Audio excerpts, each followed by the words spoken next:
नमस्कार दोस्तों, फिर से आपका स्वागत है मेरे यूट्यूब चैनल सरकारी गुरुजी में। दोस्तों, बहुत बड़ी खबर निकल कर आ रही है 7वें चरण शिक्षक भर्ती को लेकर। आज दिनांक 3/7/2022 को एक बहुत बड़ी खबर निकल कर आ रही है। देखिए, दैनिक भास्कर अखबार में निकली है, STET जल्द, इसके रिजल्ट के बाद ही 7वें चरण की भर्ती। तो क्या दोस्तों, 7वें चरण की भर्ती अब रुक जाएगी? क्या अभी नहीं होगी? कब होगी? आज इसके बारे में हम लोग चर्चा करेंगे। देखिए दोस्तों, ऊपर लिखा है, बिहार बोर्ड को शिक्षा विभाग का आदेश, कॉमर्स सहित अन्य विषयों के 33,000 पदों के लिए परीक्षा कराए। यहाँ लिखा है, 7वें चरण में हाई स्कूल और उच्चतर माध्यमिक स्कूलों में 1 लाख पदों पर होनी है बहाली। यानी 9 क्लास से लेकर 12 क्लास तक 1 लाख शिक्षकों की बहाली होनी है। अब स्टेट होने के बाद ही 7वें चरण की बहाली होगी। तो क्या प्राथमिक विद्यालयों के शिक्षकों को भी दिक्कत होगी? उस पर आज हम लोग चर्चा करेंगे। देखिए दोस्तों, जो खबर निकली है, आइए विस्तार से देखते हैं। उच्च और उच्चतर माध्यमिक स्कूलों में शिक्षक बनने के लिए पात्रता परीक्षा STET ली जाएगी। शिक्षा विभाग ने बिहार विद्यालय परीक्षा समिति को STET के लिए शेड्यूल जारी करने के लिए कहा है। संभावना है कि STET 2022 का रिजल्ट जारी होने के बाद ही हाई स्कूलों में 7वें चरण के तहत शिक्षकों की बहाली होगी। STET 2019 में कॉमर्स के अभ्यर्थी शामिल नहीं किए गए थे। अभ्यर्थी की अपील पर हाईकोर्ट ने कॉमर्स के अभ्यर्थियों के लिए STET आयोजित करने के लिए कहा था। अब शिक्षा विभाग ने कॉमर्स के साथ ही उन विषयों के लिए भी STET आयोजित करने के लिए BSCB को कहा है, जिस विषय के शिक्षकों की उच्च और उच्चतर माध्यमिक स्कूलों में अधिक आवश्यकता है। खास बात देखते हैं। 1 नंबर पे है, कॉमर्स, भूगोल, हिंदी सहित विभिन्न विषयों के उच्च माध्यमिक शिक्षक पात्रता के लिए परीक्षा होगी। 2 नंबर पे है, विभिन्न विषयों के 33,000 पदों के लिए शेड्यूल जारी करने के लिए कहा गया।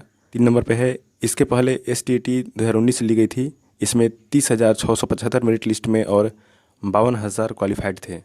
4 नंबर पे है, पहली STET 2011, दूसरी 2019 और अब तीसरी 2022 में होगी। दोस्तों, तो कहने का मतलब है कि जो STET 2019 में हुआ था, उसमें कॉमर्स के अभ्यर्थियों के लिए कोई परीक्षा नहीं हुई थी। जो कॉमर्स सब्जेक्ट को पढ़ाएंगे उनके लिए STET नहीं हुआ था। तो अब उन अभ्यर्थियों की मांग है कि कॉमर्स विषय के लिए भी STET होना चाहिए और हमारी भी बहाली उच्चतर माध्यमिक स्कूलों में होनी चाहिए। तो सरकार ने फैसला किया है कि पहले STET कराएंगे कॉमर्स विद्यार्थियों के लिए, उसके बाद 7वें चरण की भर्ती होगी। चलिए दोस्तों, आगे देखते हैं। 2019 में 8 विषयों के लिए हुई थी STET। लगभग 33,000 पदों के लिए बिहार बोर्ड STET लेगा। STET 2019 में उच्च माध्यमिक स्कूलों में 8 विषयों के लिए 12,170 पदों के लिए परीक्षा ली गई थी।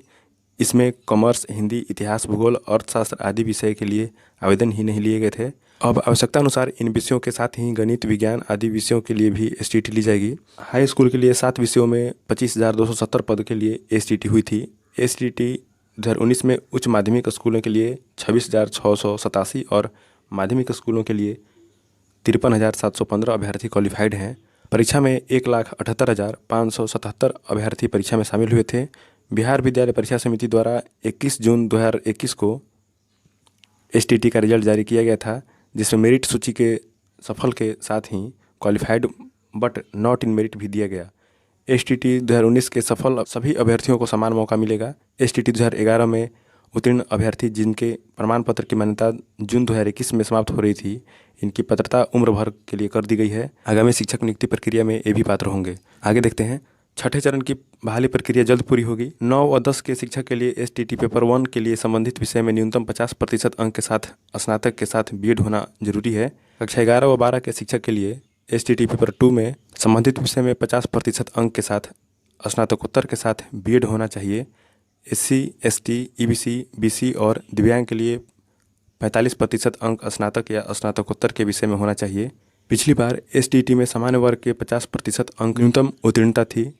SC, ST, EBC, BC और दिव्यांग के लिए 45% न्यूनतम उत्तीर्णता रखी गई थी।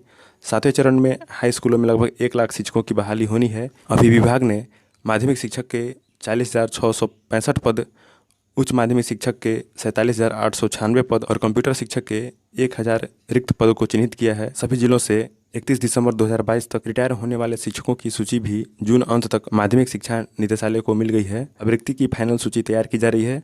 अभी 6ठे चरण के तहत 32,714 शिक्षकों की बहाली प्रक्रिया चल रही है। तो दोस्तों, इसमें प्रारंभिक शिक्षक के लिए कोई भी बात नहीं भूली गई है। 1 to 8 की जो बहाली है वो होना संभव है।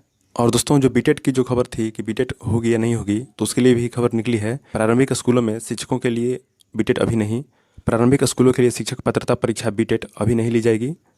शिक्षा विभाग का तर्क है कि BTET 2017 और हर साल होने वाले CTET उत्तीर्ण अभ्यर्थी पर्याप्त संख्या में उपलब्ध हैं, इसलिए 7वें चरण की शिक्षक बहाली के बाद फिर आवश्यकता अनुसार ही बीटेट ली जाएगी, ताकि पूरी प्रक्रिया में अभ्यर्थियों की कमी का सामना न करना पड़े। तो दोस्तों, खबर से तो लग रहा है कि प्रारंभिक शिक्षकों को कोई दिक्कत नहीं होनी चाहिए, क्योंकि उनके बारे में तो ऐसा कुछ बोला नहीं गया है कि उनकी भी जो बहाली प्रक्रिया है बाधित हो।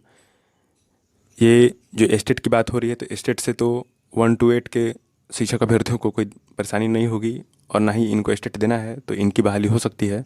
तो दोस्तों, आज के लिए इतना ही। वीडियो पसंद आए तो लाइक करें, चैनल को सब्सक्राइब करें। मिलते हैं अगली वीडियो में, तब तक के लिए जय हिंद, जय भारत।